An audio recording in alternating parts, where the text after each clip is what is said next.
Quel type de travailleur êtes-vous? Lorsque l'on parle du travail, on a le sentiment qu'il s'agit d'une activité homogène.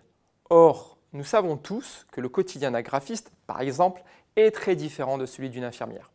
Le monde du travail est donc divers et chaque individu a une expérience unique du travail.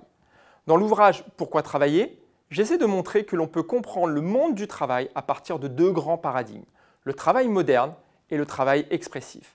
Le paradigme du travail moderne renvoie à l'organisation classique du travail, telle que définie durant la révolution industrielle.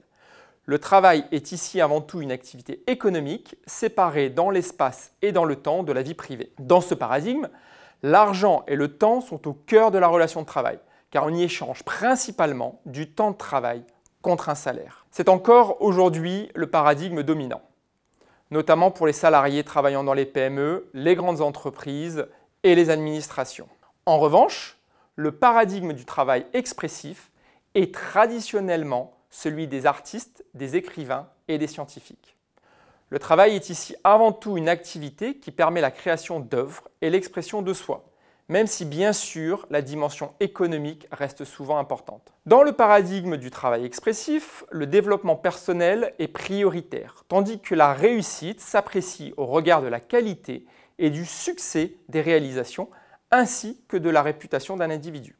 Depuis la fin des années 90, le travail expressif s'est développé, notamment avec l'émergence d'une classe de travailleurs créatifs. C'est celle qui peuple aujourd'hui les espaces de coworking, les startups ou encore les réseaux sociaux. Ce sont les graphistes, les designers, les influenceurs, certains codeurs et ingénieurs les plus innovants. Or, on observe que les aspirations qui étaient propres à cette classe de travailleurs créatifs se diffusent plus largement dans le monde du travail.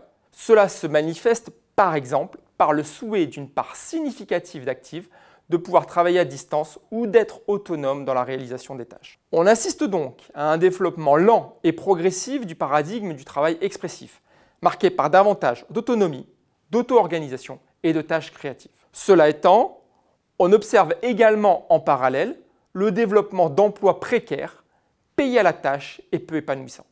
Ce sont les travailleurs du clic, par exemple, mais aussi certains livreurs et chauffeurs. Ainsi, à côté du développement du travail expressif, il y a également une tendance à la précarisation de certains emplois qui montre que le paradigme du travail moderne, celui issu de l'économie industrielle, a malheureusement encore de beaux jours devant lui.